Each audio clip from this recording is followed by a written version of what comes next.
রায়দিঘিতে 23 নম্বর লাট কৃষি উন্নয়ন সমবায় সমিতিকে ঘিরে আর্থিক দুর্নীতির অভিযোগে বিক্ষোভ বিজেপির। দক্ষিণ 24 পরগনার রায়দিঘি বিধানসভার অন্তর্গত রায়দিঘি অঞ্চলের 23 নম্বর লাট কৃষি উন্নয়ন সমবায় সমিতি লিমিটেডকে ঘিরে আর্থিক অনিয়মের অভিযোগে উত্তেজনা ছড়ালো। অভিযোগ তুলে সমিতির সামনে বিক্ষোভ কর্মসূচি পালন করলো বিজেপি কর্মী ও সমর্থকেরা। বিক্ষোভকারীদের দাবি, সমিতিতে এমন বহু ব্যক্তিকে সদস্য করা হয়েছে যাদের কোনো কৃষি জমি নেই, অথচ প্রকৃত কৃষক ও দীর্ঘদিনের বাসিন্দাদের নাম সদস্য তালিকা থেকে বাদ দেওয়া হয়েছে বলেই অভিযোগ ওঠে। এছাড়াও অভিযোগে বলা হয়, পরিকল্পিতভাবে এলাকার নির্দিষ্ট সম্প্রদায়ের এক অংশকে সমিতির সদস্যপদ দেওয়া হয়েছে এবং সেই প্রক্রিয়ায় ব্যাপক অনিয়ম হয়েছে, যদিও এই অভিযোগের পক্ষে কোনো প্রমাণ প্রকাশ্যে দেখানো হয়নি। বিক্ষোভকারীরা সমিতির সামনে জড়ো হয়ে দুর্নীতির বিরুদ্ধে স্লোগান দেন এবং পরিচালন কমিটির বিরুদ্ধে উচ্চ পর্যায়ে তদন্তের দাবি তোলেন। তাদের দাবি, সাধারণ কৃষকদের প্রাপ্য সুযোগ থেকে বঞ্চিত করে রাজনৈতিক স্বার্থে সদস্যপদ বণ্টন করা হয়েছে। পাশাপাশি গোয়াল ঘরের টাকা আত্মসাতের অভিযোগও তোলা হয়।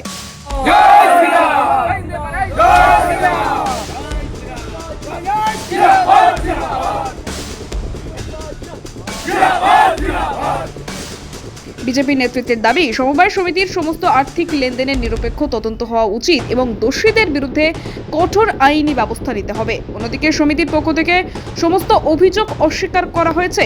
কর্তৃপক্ষের দাবি, নিয়ম মেনেই সদস্যপদ প্রদান করা হয়েছে এবং আর্থিক দুর্নীতির অভিযোগ সম্পূর্ণ ভিত্তিহীন। ঘটনাকে কেন্দ্র করে এলাকায় রাজনৈতিক উত্তেজনা তৈরি হয়েছে। পরিস্থিতি নিয়ন্ত্রণে রাখতে পুলিশ মোতায়েন করা হয়েছে। স্থানীয় বাসিন্দাদের এক অংশ প্রশাসনিক তদন্তের দাবি জানিয়েছেন। রায়দিঘি থেকে রাকেশ শেখের রিপোর্ট, ডিএন নিউজ বাংলা। শুধুমাত্র পঞ্চায়েতের মতন দাপট দেখিয়ে তৃণমূলের একদম এক কাঠা জায়গা নেই, তাদেরকে এই সমিতির মেম্বার করেছে। ভেতরের ম্যানেজার সাহেব বলেছিল যে এখানে মেম্বার হতে গেলে ন্যূনতম তার সম্পত্তির দরকার আছে, তারপরে সে এখানে হোল্ডার হতে পারবে। কিন্তু দেখা যায় অনেক কর্মীরা আছে যাদের এক কাঠা সম্পত্তি নেই, তারাও এখানে মেম্বার হয়েছে শুধুমাত্র সম্পত্তি দখল করার জন্য, সমবায় দখল করার জন্য। এবং অনেক তৃণমূলের নেতা আছে যারা 5 লাখ, 10 লাখ, 8 লক্ষ টাকা নিয়েছে, ডিপ হোল্ডার আছে, লোন পরিশোধ করেনি। আমরা তীব্র প্রতিবাদ জানাই এই চোর জোচ্চোর দুর্নীতিবাজ সরকারের বিরুদ্ধে।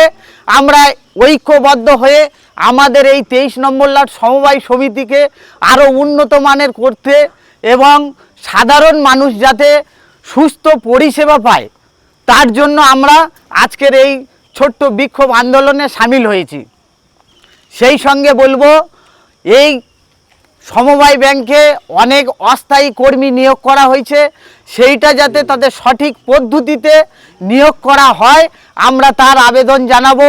এই সমবায় সমিতির ব্যাংকের যারা ওপর নেতৃত্ব আছে, ব্যাংকের ম্যানেজার আছে, তাদের সুপরিচিতির জন্য আমরা এখানে সবাই মিলে সামিল হয়েছি।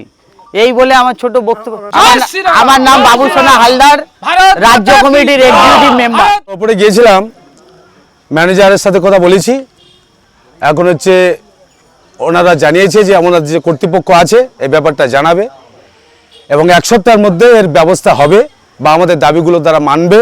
আপাতত এই মৌখিক প্রতিশ্রুতি দিয়েছে।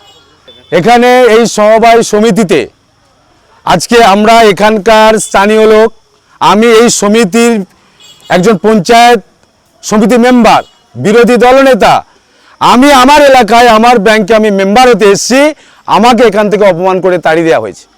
এমনকি রায়দিঘি থেকে সব মুসলিম মানুষকে, আমাদের সমিতির বাইরের লোক তাদেরকে এখানে মেম্বার করা হচ্ছে শুধু ভোটের স্বার্থে, সমবায় সমিতির জেতার স্বার্থে।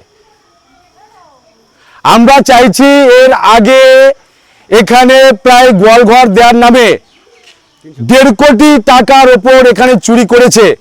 সেই গোয়ালঘর কাদের দিয়েছে, কি করেছে তার তালিকা চেয়েছি। আমরা চেয়েছি এখানকার মেম্বার, এখানকার লোকেদের মেম্বার করতে হবে যারা যোগ্য এবং মেম্বার হতে চায়। আমরা চেয়েছি, আজকে দাবি করেছি, রায়দিঘি যে সমস্ত মুসলমানকে, আমাদের সমিতির বাইরের লোককে এখানে মেম্বার করেছেন তাদেরকে বাদ দিতে হবে। এই সমবায় সমিতি বহু সম্পত্তি আছে, পাওয়ার টিলার আছে, ডাক্তার আছে, সেই সম্পত্তিগুলো এখানকার যারা এই সমবায় সমিতি চালাচ্ছে ব্যক্তিগত সম্পত্তির মতো চালাচ্ছে, তার কোনো হিসাব দিচ্ছে না। এই সমস্ত কিছু আমাদেরকে হিসাব দিতে হবে। রায়দিঘি অঞ্চলের বাসিন্দা, এবং এরা আগে আমাদের মেম্বার নেয়নি এই শর্ত বলে যে এই সবাই সমিতির বাইরে কাউকে নেব না। এই 24 নম্বর লাট, এই রাস্তা এখান থেকে শুরু হচ্ছে 24 নম্বর লাট, 24 নম্বর লাটের কোনো মানুষকে এরা সবাই সমিতির সাথে যুক্ত করেনি, কিন্তু রায়দিঘির মুসলমানকে এখানে যুক্ত করা হচ্ছে। আমি দিনেশ জানা, ব্লকের বিরোধী দলের নেতা, মথুরাপুর 2।